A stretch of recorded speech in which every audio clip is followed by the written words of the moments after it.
Hello students, class sixth में हमारा जो टॉपिक है कंपेयरिंग क्वांटिटीज़ चैप्टर 9।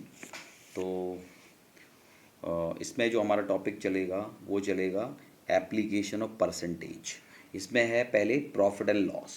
तो प्रॉफिट एंड लॉस के बारे में पहले देखते हैं। प्रॉफिट एंड लॉस का मतलब है, उसके लिए सबसे पहले हम दो टर्म्स को समझ लेते हैं।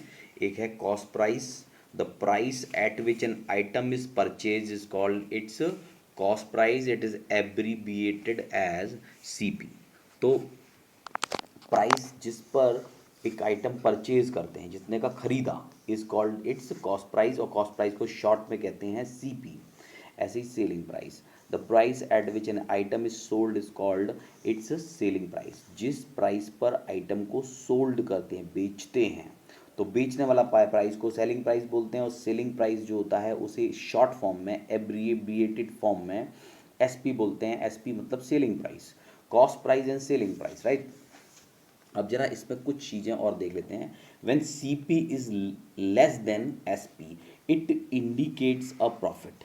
जब आप सी देखिए, सीपी अगर कम है एसपी से, यानी एसपी ज़्यादा है और सीपी कम है, खरीदा कम का है और बेचा ज़्यादा का है। आप बात समझ रहे हैं? हमने खरीदा कम का है और बेचा ज़्यादा का है, इसका मतलब है हमें कुछ एक्स्ट्रा मनी मिलेगी और वो होती है प्रॉफिट। तो अमाउंट ऑफ प्रॉफिट निकालनी है, तो जब एसपी ज़्यादा है तो उसमें से सीपी को कम कर दो। ठीक है। When CP is greater then SP, CP for cost price, SP for selling price. अब सीपी से एसपी, सीपी एसपी से बड़ा है। अब जितने का खरीदा उससे कम का बेचा, तो इसका मतलब है यू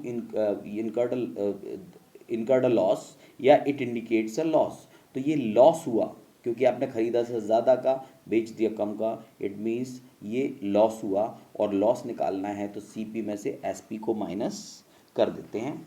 ठीक है। When CP is equal to SP, अब जब कॉस्ट प्राइस और सेलिंग प्राइस दोनों इक्वल हैं, तो इसका मतलब है कि ना तो लॉस हुआ ना प्रॉफिट हुआ। ठीक है। अब एक चीज़ और इसमें याद रखनी है, प्रॉफिट और लॉस एज परसेंटेज। प्रॉफिट और लॉस एज परसेंटेज। तो ये जो इसमें जो फॉर्मूला रखा हुआ है वो देखें आप। अगर आपको प्रॉफिट परसेंट या लॉस परसेंट निकालना है तो आप किस तरह से निकालोगे?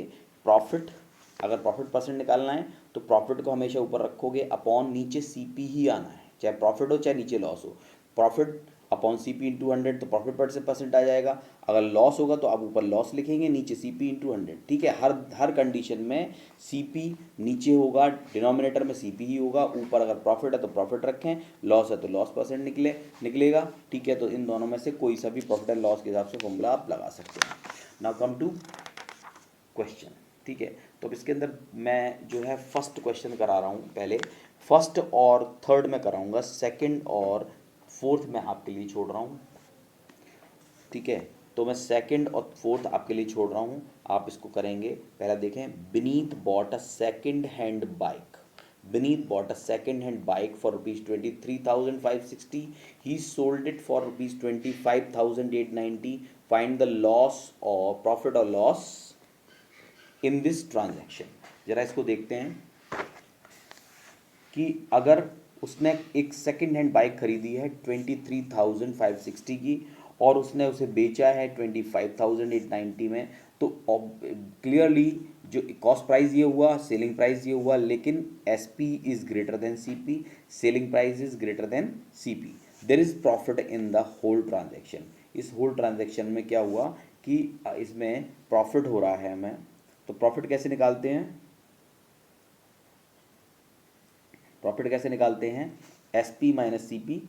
एस पी यानी 25,890 में से 23,560 माइनस हो जाएगा, और जो आंसर आएगा, हम प्रॉफिट आएगा, वो आएगा 2,330। क्लियर? ठीक है। तो ये क्वेश्चन हो गया। थर्ड क्वेश्चन देखते हैं, सेकंड मैंने आपके लिए छोड़ा है। The cost price of painting is ₹6,250। ठीक है। तो cost price of painting is ₹6,250। Sudhir sells it at, एक पेंटिंग है उसका प्राइस इतना दिया है, एट अ लॉस ऑफ 24%। तो सुधीर ने उसको 24% कम पर बेचा है, लॉस पर बेचा। Find it selling price. ठीक है। तो कॉस्ट प्राइस का दिया हुआ है कितना? 6,250। लॉस परसेंट कितना है 24, इसका मतलब लॉस निकालेंगे 6250 पर 24/100 से कैलकुलेट करेंगे तो 1500 रुपीज़ लॉस कैलकुलेट होता है।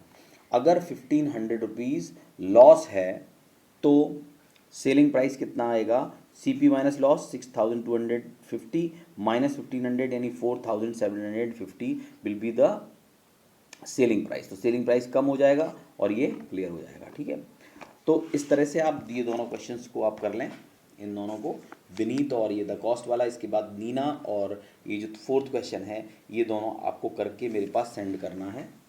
ठीक है, अब आ जाते हैं सिंपल इंटरेस्ट पर। सिंपल इंटरेस्ट क्या होता है? ठीक है, तो सबसे पहले आप समझ लें कि इंटरेस्ट क्या होता है। देखिए, आप अगर कोई मैं एक छोटा सा एग्जांपल देता हूँ, आप किसी को कुछ पैसे देते हैं या कोई आपसे कुछ पैसे मांगता है कि हमें इतना कुछ पैसे चाहिए, ज़रूरत है और मैं अपने बिजनेस में इसको लगाना चाहता हूँ। ठीक है, तो अगर वो बिजनेस में लगाने के लिए कुछ प्रॉफिट पर मोटिव से कि उससे कुछ कमाई हो जाए, इससे मैं वो पैसा आपसे मांगता हूँ, तो मैं आपसे ये कह सकता हूँ कि ठीक है यार, तुम तो इस प्रॉफिट को, इस पैसे को किसी बिजनेस में लगाने वाले हो, उससे तुम अर्न करने वाले हो मनी, मुझे कोई फ़ायदा तो होगा नहीं। ठीक है, तो मैं ये सोचता हूँ कि अगर मैं तुम्हें पैसे दे दूँ तो तुम्हें कुछ बेनिफिट मुझे देना पड़ेगा। ठीक है, और उसे फिक्स कर लेते हैं कि तुम मुझे 1000 रुपीज़ पर 10 रुपीज़ दोगे हर 1000 पर। अगर सपोज आप मुझसे 10,000 रुपीज़ लेते हो तो मंथ के अंदर आपको 10 रुपीज़, पूरे मंथ के अंदर आपको मुझे जो है वो 10 रुपीज़ पर 1000 देना पड़ेगा। तो इसका मतलब ये है कि 100 रुपीज़ 10,000 रुपीज़ के ऊपर देने पड़ेंगे। तो ये बिल्कुल इंटरेस्ट है। ये क्या है, ये वही बेनिफिट है जो मैं लेना चाहता हूँ, क्योंकि मैं उस पैसे को आपको दे रहा हूँ किसी भी काम के लिए। ठीक है, तो ये होता है इंटरेस्ट। अब इसमें क्या होता है कि सपोज़ आपने मुझसे लिए पैसे 1 महीने के लिए, या आपने ये कहा कि आप जितने महीने तक बेनिफिट उसको रखोगे उतने महीने तक आपको हर महीने 100 रुपीज़ मुझे देने पड़ेंगे जितने महीने तक रहोगे। तो ये एक फ्लैट रेट हो गया कि चाहे कितने भी टाइम हो जाए, कितने भी दिनों के बाद आप पेमेंट करें उसको, लेकिन आपको रेट यही फिक्स करना है, हर महीने आपको 10,000 पे 100 रुपीज़ ही मिलने वाले हैं। तो इसको कहते हैं सिंपल इंटरेस्ट। ठीक है, ये होता है सिंपल इंटरेस्ट। अब अगर मैं एक चीज़, हाँ, सिंपल इंटरेस्ट का एक फॉर्मूला होता है SI। सिंपल इंटरेस्ट कैसे निकालते हैं, P/T/R/100। P क्या है, P है प्रिंसिपल, यानी जो पैसा आपने दिया, ठीक है, वो हो गया प्रिंसिपल। T है टाइम और R है रेट अपॉन 100। ठीक है, तो B/T/R/100। तो अगर आपको सिंपल इंटरेस्ट कैलकुलेट करना है तो प्रिंसिपल जितना पैसा दिया वो रख दीजिए, कितने टाइम के लिए दिया उसको रख दीजिए, और रेट रख दीजिए अपॉन 100। तो आप इसका SI कैलकुलेट कर सकते हैं।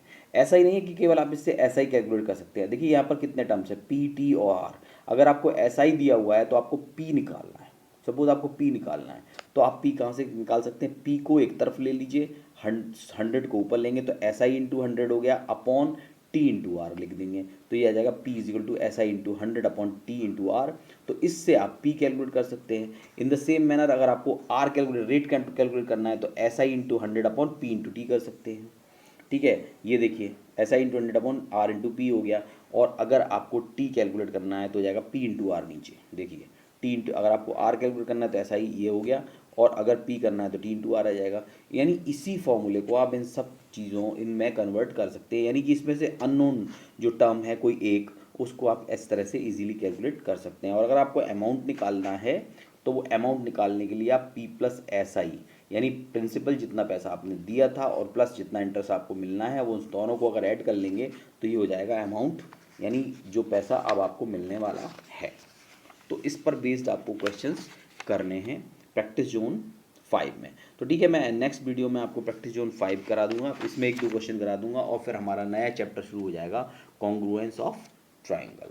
ठीक है, तो अब इसमें जो मैंने प्रैक्टिस जोन 4 में जो क्वेश्चन छोड़े हैं उनको आपको भेजना है। तो आप कल 2 PM तक इसको भेज दें। आप कल 2 PM तक आप ये 2 क्वेश्चंस को करके भेज दें। मैं फिर और दूसरा आप क्वेश्चन प्रैक्टिस जोन 5 को ही ट्राई करेंगे। प्रैक्टिस जोन 5 में मैंने क्वेश्चन कराए तो नहीं है, लेकिन मैंने आपको समझा दिया कैसे कैलकुलेट करने हैं। तो एक या 2 क्वेश्चन मैं इसके अंदर आपको अगले वीडियो में करके दिखा दूंगा और आप इसे जरूर ट्राई करेंगे। लेकिन प्रैक्टिस जोन 4 तो आपको करना ही करना है। प्रैक्टिस जोन 4 के 2 क्वेश्चन भेजें, प्रैक्टिस जोन 5 में से कोशिश करें करने की। कोई प्रॉब्लम आती है तो व्हाट्सएप पे डालें और उसके बाद प्रैक्टिस जोन 5 को मैं करवाऊँगा। Okay then.